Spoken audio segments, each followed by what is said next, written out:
The Home Builders Association of Greater New Orleans has promoted, protected, and advanced the construction industry since 1941.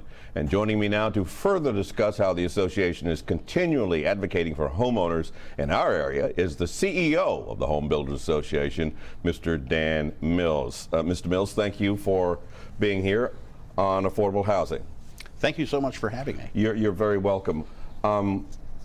For our viewers, we haven't talked about the Home Builders Association in quite a while. So would you reacquaint us with what the Home Builders Association is all about? Absolutely. The Home Builders Association is a trade organization that brings together builders and many associate members that support the building industry with the mission of providing affordable, quality housing for all of our residents. We came about in 1941, so we're celebrating our 80th anniversary here in the region right Congratulations, now. Congratulations. And you're also celebrating the philanthropic efforts of the association. You were especially active during Hurricane Ida, I understand, with some assistance for people who were affected by that devastating storm.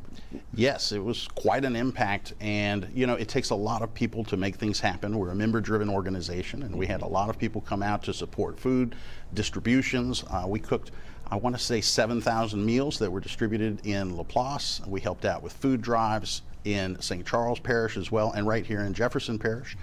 So we did quite a bit in cooperation with our state association, the Louisiana Association of Home Builders, and they have a disaster relief fund that we work to obtain donations and help out in these kinds of situations. How is that going? I remember the devastation in Laplace because I was part of the relief effort for the New Orleans Rotary Club in that area. So how is that faring currently? So many people were impacted. Our accountant got 6 inches of water in his home, and Wow. he's still working on finalizing to be able to get back moved in. Like so many, he's living with family. It's just been such a challenge. We have directors on our board that live out there, and one, Randy Noel, who's been on the show before. He had damage to his office, to his home, his family members, and it just makes such a challenging situation, coupled with the supply chain issues that we've been having to get the supplies to actually bring these projects to fruition. And it's just such a hard situation for so many people still today. And the supply chain issues still is with us. There are many. You know, lumber supply has been a big issue. We have some tariffs that are in place for Canadian lumber where we receive a large, substantial amount of imported lumber, and that has constrained part of it. But of course, shipping has been a primary contributor to those, and it's affecting just everything out there, as I'm sure you know. Just go to the grocery store and try to find a can of biscuits right now. You know, supply chains all around. Reminds me of that all the time. Now, in addition to all of these challenges, homeowners are also confronted with dubious contractors. Yes. How do they go about protecting themselves? I remember this issue being very prevalent during Hurricane Katrina. You'd think that people would not be out to take advantage of people who've already been harmed. The existence of evildoers is always amazing to me, but there are nefarious individuals that are out there that are angling to take advantage of people in their time of need.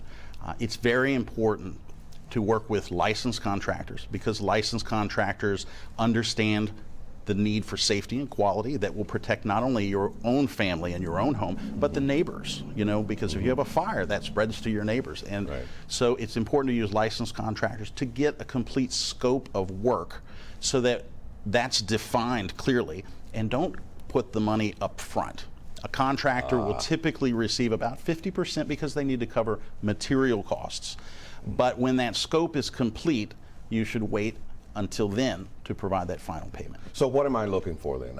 A contractor comes to me and says, Mr. Robinson, I can fix your roof, or I can fix that fence and lattice work that was damaged during the storm. Do I ask him for his license? Do I ask her for her license? Is there something that I can get to verify that they are indeed credible and legitimate? Like many individuals that you may enter into contracts with, it's worth checking their background. Okay. So whether it's the Better Business Bureau, in the case of construction, call us or go to our website at HBAGNO.org and check our directory, or we can connect you with the state licensing board online and you can check to see that they're licensed. Even an out-of-state contractor, we usually have reciprocating agreements with neighboring states, and they only need to come and file with the state to get that license in Louisiana. They don't have to do the tests, but they have to get licensed. And it's important because that recognizes that they know the unique code requirements in our area that's going to keep us safe in the unique types of disasters that we have here. Now, having said that, is there a number that people can call, to make inquiries about whether they should or should not engage this particular person for this work? So we have a broad range of individuals that are members, approaching 1,000 members now for our association. And we don't necessarily provide recommendations because we have many contractors in each different field. But we certainly can help determine whether or not they are licensed and insured contractors in the state. And so reaching out to us by the website is best. We can be reached at email at info@home-builders.org, or you can call the office, which is 504-837-2700. That's good information out there, but the thing to remember is not to act hastily. Correct. If it sounds too good, it probably is. Let's talk about the availability of current housing and costs. What's it look like out there? It's a competitive market. There is a supply constraint, and the building costs are increasing. And so, one of our number one aims is in order to bring prices down, to increase the number of housing that's available. And so that is one of our mainstays. But we do see significant supply chain issues that we've talked about. We also have labor issues that have been a problem before the pandemic, but have been further complicated now that the pandemic is in place. So what complicates what about the pandemic and the post-Ida construction complicates the labor issue? So there's a number of issues. In getting good labor, it requires good training. And so many of our technical colleges have encountered challenges because you have a difficult time learning virtually when you're trying to weld something, or when you're trying to make up a four-way switch in a box, or if you're trying to frame a foundation. These are things that we can see in a virtual environment, but they require hands-on activities, and getting that in the pandemic was a real challenge. A great thing that has happened is that the Home Builder Institute, a part of our national association, has come and partnered with the Drew Brees Foundation here in New Orleans. We'll be opening a Build Strong Academy in Kenner that is almost ready now. We're hoping to enroll students in March, and this program will be at no cost to students. There are no entry requirements. You only need to be 18 years of age, and it will be nearly 500 hours of hands-on training, which will include OSHA safety training and specific training for residential contracting, which is key because there are many programs that specialize in commercial and industrial, but very few, HBI being the largest provider of residential construction training. So we're very excited about that program. How many students do you think that you can potentially handle? At full strength, the Academy should be able to train up to 400 students per year. Per year? Per year in an individual trade. So they'll focus on carpentry first, and then they will look at electrical work, and then they will look at additional fields as we move forward. And we're talking about jobs that pay We're talking about salary. jobs that pay substantial salaries, yes. Right. In many cases, we're seeing individuals in these fields with appropriate training, in the $18 to $20 range to start, and then once they gain additional experience, and in some cases gain licensure, for example, electricians, they can easily be into the upper 20s. Now, how is this, aside from the labor shortage, how is the cost of lumber? Your visit here the timing is perfect because the cost of lumber is going through the roof. How's that affecting the affordability of housing? Lumber has been one of the more high-profile supply issues. At one point, we peaked at about $1,700 per thousand yard feet, right? Linear feet. That's extraordinarily high. Pre-pandemic, we were hitting highs around 400 or 500. So that was huge. It's come back down, and we got it down to around 700, but it's on the rise again. So it's a continuing challenge.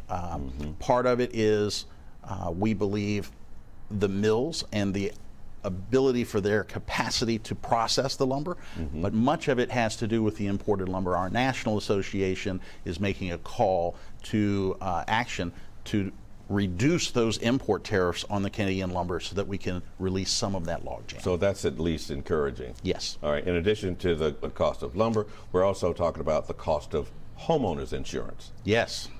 So the homeowner insurance is an ongoing issue in our area, but in particular, FEMA has put into place a new thing called the Risk Rating 2.0. It's the largest overhaul of flood insurance in decades. And this is going to be hugely impactful for everyone that lives in not only our area, but the Gulf Coast and especially the East Coast as well.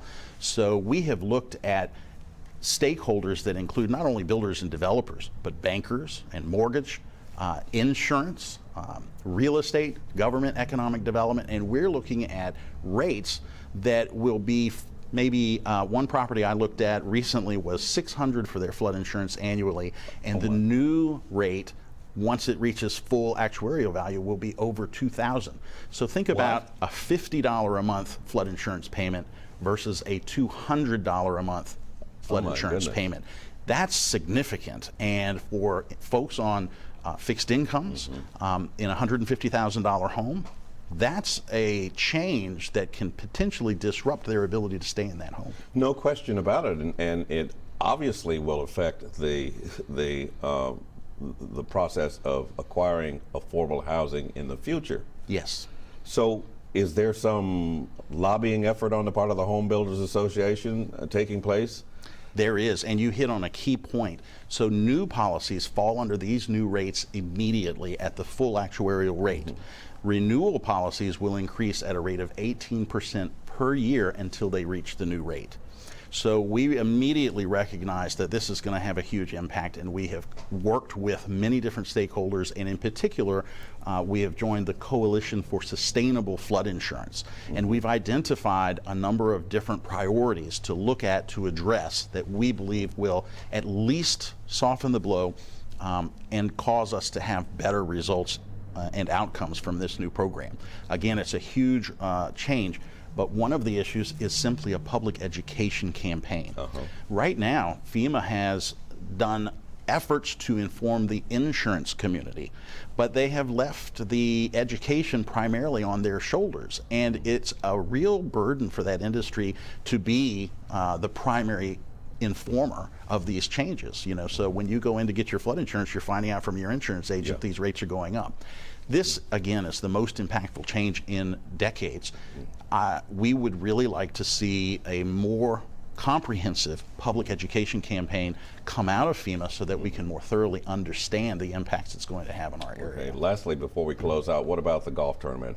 Or I take that that's a major fundraiser? We do have a large fundraiser. It will be out at English Turn, and that's coming up in March 21st. So we have about 120 individuals that will be playing in teams, a number of sponsors that are coming out, and they're going to support not only the actions of the home builders, but we also have the Home and Garden Show coming up, and we've got this fantastic student competition going on called Bayou Battle of the Build. And we're very excited to bring students in that will compete in the Superdome for some recognition. All right, so Mr. Dan very Mills, exciting. CEO of the Home Builders Association. Thanks for being here. Thank you, Norm. We got to have you back to talk about that carpentry training program that you guys are going to start. Absolutely, it'll be great.